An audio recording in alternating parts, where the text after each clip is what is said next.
ouvrir un livre d'histoire. Sur les murs, toute la Ve République et un air de France-Afrique. Pompidou, Giscard, Mitterrand et Chirac.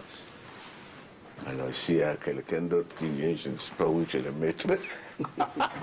Depuis, sur son mur, il avait trouvé de la place pour Nicolas Sarkozy. Omar Bongo avait une passion immodérée pour la politique française, au point, disent certains, de la financer.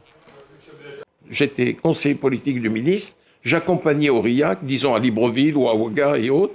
J'avais une audience à moi, privée, avec le chef d'État que Michel Aurillac, le ministre, venait de quitter. Et je disais, bon voilà, Bongo c'était papa, Blaise c'était Blaise, Sassou c'était Denis. Je dis, bon, Denis, la campagne de 88 arrive, il est bon que tu puisses contribuer au financement de ton ami Jacques. Et il disait, ok, Banco, on y va? Tout de suite. Tout de suite. Tout de suite. C'est vous qui demandiez les sommes, c'est eux qui décidaient? Non, c'est eux qui décidaient. Mais jamais ça n'est descendu en dessous d'1 million de dollars. Jamais. Jamais. Comment ça se passait? Ils envoyaient c'est vous qui rameniez l'argent? Non, c'est surréaliste. Je rentrais sur Paris. Le chef d'État m'appelait, il me dit, je t'envoie Monsieur X, prends rendez-vous avec Jacques. Pour Bongo, c'était Davin. C'était le mot de code de Jacques Chirac. Pour Sassou, c'était Jacques. Bon, je faisais je prenais la tâche de Monsieur Chirac. Je lui dis, voilà, vous avez un émissaire qui arrive tel jour à telle heure. Il me dit, vous bon, étiez voilà. là. Et vous étiez là Toujours. Pour la remise des fonds? Toujours. C'est comme ça que ça se passait, Monsieur Perelman. En toute illégalité. Ça, c'est plus mon problème. Le président de la République française me demande des choses, j'exécute. Le président des États africains envoie son émissaire. Moi, je ne suis en rien là-dedans. Vous ne vous êtes jamais servi au passage? Jamais. C'est mal me connaître. En 1995, parce qu'il faut qu'on avance, vous dites aussi là qu'il y avait des contributions. Bongo, Sassou, Compaoré, le maréchal Mobutu. C'est le même mécanisme. Ensuite, exactement le même. Vous dites qu'en 95, pour la campagne, c'était au moins 10 millions de dollars. Absolument. Alors, en 2002, on revient, parmi les nouveaux donateurs, si j'ose dire, de ce système quand même étonnant, Abdoulaye Wade, le président, et Laurent Gbagbo, beaucoup plus étonnant, président de gauche. Il a avoué à sa sortie de prison de la Cour pénale internationale que vous et Dominique de Villepin, vous l'avez fait cracher au bassinet. Comment ça s'est passé? Laurent Gbagbo voulait s'attirer les bonnes grâces de la France. Je lui ai dit, tu sais Laurent, je vais être franc avec toi. Il va falloir que tu puisses contribuer, faire un geste pour M. Chirac. Et j'organise un déjeuner au restaurant La Pérouse. Il y avait Gbagbo dans un salon du restaurant La Pérouse, Gbagbo, Villepin et moi-même. Et là, je dis à Dominique de Villepin, je lui dis, Dominique, comme vous me l'avez demandé, je vais demander à Gbagbo devant vous d'aider le président de la République. Et j'ai demandé à Laurent, voilà ce que je t'ai laissé entendre, je vais le dire devant le Dominique de Villepin, il va falloir que tu puisses aider à l'élection présidentielle de 2002. Et Laurent de dire, je suis de la famille socialiste, je suis un ami de M. Jospin, mais Dominique, j'aiderai à hauteur de 3 millions de dollars M. Chirac. Ce qu'il a fait? Ce qu'il a fait. Est-ce que vous considérez qu'il a été trahi par Jacques Chirac, par Dominique de Villepin, par la France plus largement? Monsieur Perelman, vous m'offrez l'opportunité de laver ma conscience. J'ai été l'acteur et le témoin de toutes les relations entre la France et la Côte d'Ivoire en ces heures troubles, difficiles. J'ai vu que Jacques Chirac et Dominique ont été d'une ingratitude à nul autre pareil.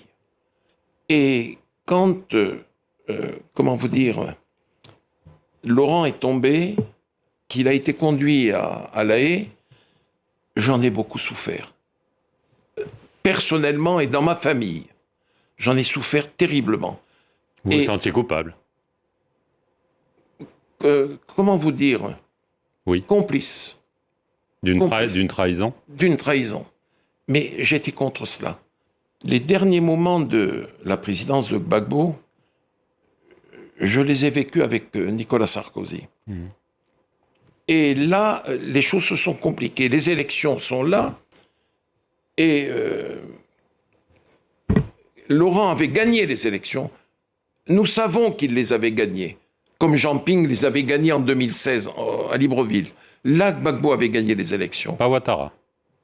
Pas Ouattara. Le Conseil constitutionnel a dit que c'était Laurent le vainqueur. Vous connaissez la dispute, mais bon. Ok, passons. Et le président Sarkozy me fait venir à l'Élysée et il me dit, il va falloir que tu appelles ton ami Gbagbo et que tu lui dises d'accepter de partir. Il aura un statut d'ancien chef d'État, 30 millions CFA, voiture, escorte, et s'il veut, comme il est professeur d'histoire, on lui trouvera une chaire, il pourra se déplacer à travers le monde.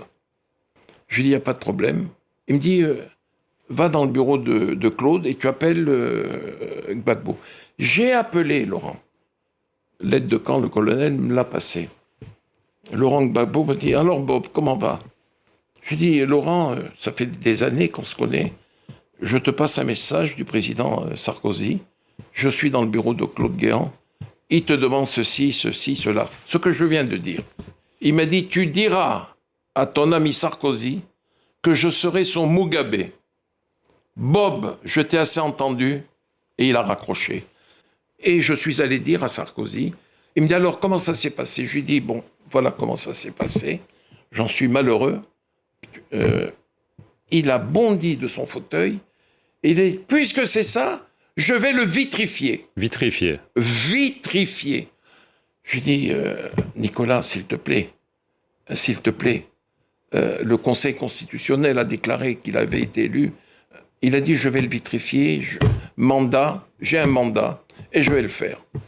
Et le lendemain ou le surlendemain, Laurent était tombé, conduit à, comme nous l'avons vu et su, à La Haye.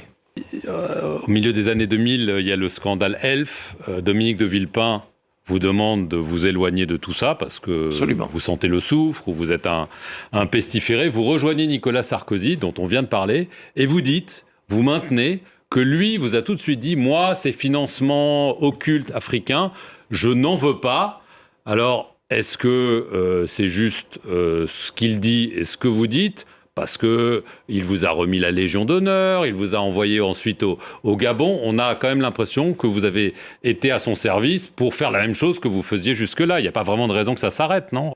Un jour, Sarkozy, le président Bongo, qui pouvait se le permettre, il lui a dit « Mais Nicolas, Jacques, il demandait toujours de l'argent. » Il lui dit « Omar, j'ai dit à Robert, qui vous a passé le message, pas un sou. » Ça se passait dans le bureau du président de la République. Après l'audience officielle, j'attendais dans le bureau de Guéant, je suis rentré dans le bureau du président. Nous étions 4, Guéant, votre serviteur, le président Bongo, le président Sarkozy, et il lui a répété ça, je ne veux pas un sou. Mais Bongo a eu quand même cette gentillesse vis-à-vis de Jacques Chirac. Il lui a dit, mais Jacques était demandeur toujours, mais toi tu ne veux rien. Il lui a dit non, je ne veux pas un sou. Vous dites dans le livre quand même que Ali Bongo, donc qui avait succédé à Omar Bongo, vous payez $1 million par an. Par an. Entre 2009 et 2013. $1 million par an, Robert Bourgi, dans un pays où les routes, les hôpitaux, les écoles manquent. Vous n'avez pas mauvaise conscience quand même? Parce que ça, c'est juste le Gabon. Le reste, vous avez quand même gagné très bien votre vie. Vous dites que c'est du lobbying, mais vous comprenez que ces chiffres puissent choquer. Monsieur Perelman, je suis là pour parler de mes mémoires. Je ne suis pas devant un juge d'instruction. S'il vous plaît. Mais vous le dites dans vos mémoires. Je le dis. Vous comprenez que ça puisse choquer. C'est dans ma nature, monsieur Perelman, de ne pas mentir. Je dis les choses telles qu'elles sont. Je n'étais pas obligé de dire que je gagnais $1 million. Mais je le dis. Je le dis. Vous comprenez que ça puisse choquer. Oui, ça peut choquer. Mais c'est la vérité. Mais le $1 million, monsieur Perelman, était versé sur mon compte professionnel. Ça n'échappait pas à l'impôt. En conclusion, est-ce que c'est une façon de laver votre conscience, ces mémoires? Est-ce que vous avez des regrets de ce que vous avez fait, ou vous considérez que c'était une mission noble, même si évidemment toutes ces histoires de financement n'étaient pas officielles, n'étaient pas déclarées et n'étaient sans doute pas légales? Si je vous dis, Monsieur Perelman, que quelquefois ça me choquait. Et un jour, je m'en suis ouvert à Dominique de Villepin. Nous partagions, tant à l'Élysée qu'ailleurs, le whisky traditionnel, le malt, qu'il m'offrait. Et je lui dis, Dominique, je trouve quand même que c'est un peu trop. Il faudrait arrêter. Il me dit, vous savez, le président est toujours demandeur. Je lui dis, mais c'est un peu trop. Il n'en a pas besoin. L'argent n'allait pas pour Dominique de Villepin.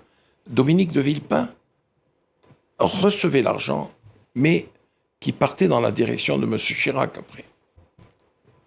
Mais pour lui, il ne gardait pas grand-chose.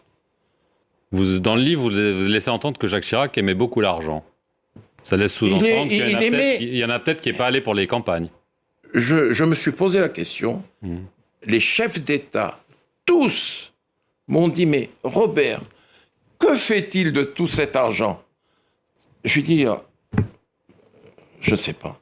C'est la question que je me pose moi aussi, que vous vous posez, je ne sais pas.